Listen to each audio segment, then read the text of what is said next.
Okay, so we're now going to give you a little taster of using our art tools and showing you how fun and simple it is to use some of our dream toys, if you like. So the first thing I'm going to show you is like how simple it is to load up my palette. I just open my palette, I pick some brushes and I start placing them in the world.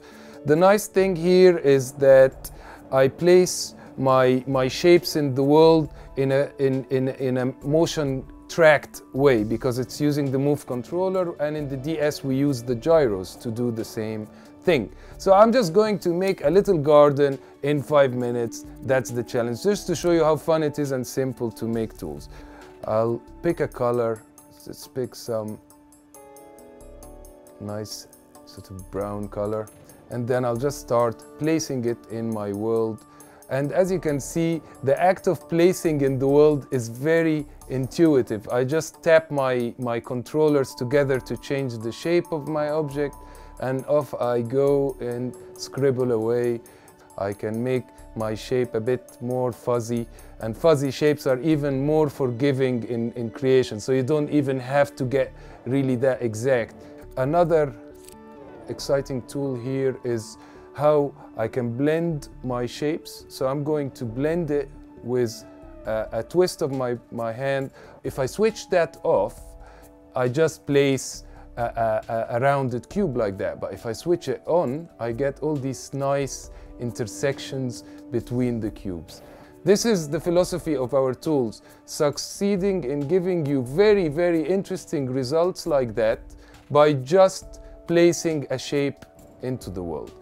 The next thing we'll do is we'll take our little mountain formation here that I made. I can grab it, place it in the world. I can take a copy of it, flip it, and make a bigger version, put it beside the other version, and start getting like interesting compositions just by copying and pasting. So it's kind of like 3D plasticine.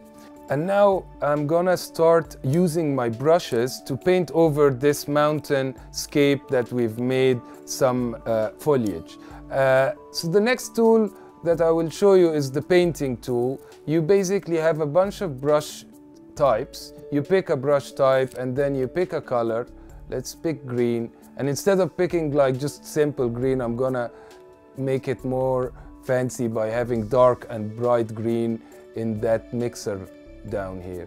We have a button we press which allows you to make your brush stick on the terrain, so you don't have to worry about the 3D shapes. I just move my hand relatively close to the area that I want to paint on, and it automatically sticks for you on top of the lens.